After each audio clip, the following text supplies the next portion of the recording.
वाराणसी की गंगा किनारे रात कैमरा ड्रोन से पुरानी नागेश्वर हवेली पर झूम करता है।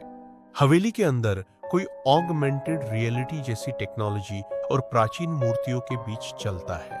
हवेली से दुनिया भर की बैंकों और रिसर्च लैब्स में डेटा लीक होता है। हमारा विलेन कोड नेम कालनाग एंट्री करता है। लंबा, करिश्माई, स्मार्ट और खतरनाक। वह कहता है मिथक सिर्फ कहानियां नहीं, वो पासवर्ड है और मैं उनका की होल्डर हूं।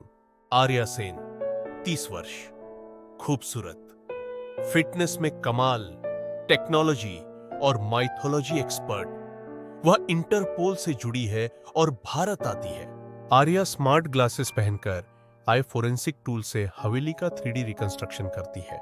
राहुल, टेक एनालिस्ट असिस्टेंट, उम्र साल, दिल्ली में पला बढ़ा, IIT से कंप्यूटर साइंस और AI सिक्योरिटी का एक्सपर्ट। हैकर के तौर पर अंडरग्राउंड कम्युनिटी में मशहूर था। बाद में इंटरपोल साइबर यूनिट ने उसे व्हाइट हैट कंसल्टेंट बना लिया। असली दुनिया से थोड़ा सोशली ऑकवर्ड, पर डिजिटल दुनिया में गजब का कॉन्फिडेंस आती। हवेली की दीवार पर मिले प्राचीन शंखलिपि शिलालेख को आर्या आई डीप लैंग्वेज डिकोडर से पढ़ती है। उसमें लिखा है, जो कालचक्र को नियंत्रित करेगा वही समय का स्वामी होगा। 300 साल पहले एक तांत्रिक रुद्रनाथ कालसर्प साधना करता दिखता है। हमारा खलनायक कालनाग उसी साधना को आधुनिक DNA engineering plus AI quantum computing से जोड़ रहा है। नागमणि जैसी रहस्यमयी वस्तु असल में एक माइक्रो क्रिस्टलाइन क्वांटम प्रोसेसर है जो पुरातन मंदिर में छिपी है। आर्या और राहुल एक स्मार्ट, इंटेलिजेंट पत्रकार मीरा से मिलते हैं। वह खूबसूरत, बुद्धिमान और संसाधनशील है। मीरा का भाई सालों पहले हवेली में गायब हो गया था। Personal emotional arc, drone car, chase Varanasi की गलियों में हमारा खलनायक कालनाग के लोग हाईटेक हथियारों से हमला करते हैं। आर्या पार्कोर मार्शल आर्ट्स दिखाती है। अंत में उन्हें एक हिडन VR कोडेड क्लू मिलता है, समय का द्वार, the door of time. Arya हवेली के नीचे गुप्त सुरंग खोजती है। अंदर प्रोजेक्शन आधारित इल्यूजन्स, स्पेशल इफेक्ट्स हैं। दीवारों पर विशाल नाग, आग की दीवारें, रोजी रहस्यमय जाल।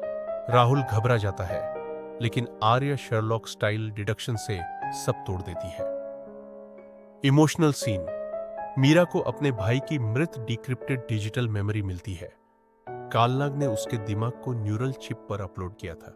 कालनाग सामने आता है और कहता है, मैं विलेन नहीं, भविष्य का वास्तुकार हूं। इंसान की लालच से समय को बचाना ही मेरा मिशन है।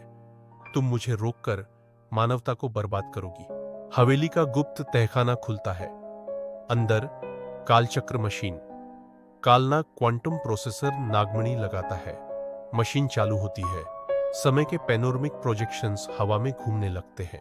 आर्या स्मार्टली रिवर्स क्वांटम की डालकर मशीन को कंट्रोल कर लेती है। मीरा अपने भाई की डिजिटल मेमोरी को बचाने की कोशिश करती है, ये उसकी आवाज ही मिलती है।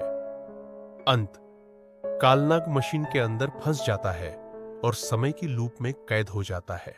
आर्या कहती है, मिथोलॉजी और टेक्नोलॉजी दोनों का संतुलन ही मानवता को बचा सकता है। आर्या और मीरा गंगा किनारे खड़े हैं। कैमरा ऊपर उठता है। हवेली धुंध में ढकती है। बैकग्राउंड में कालनाग की धीमी आवाज, समय किसी को बख्शता नहीं, मैं लौटूंगा।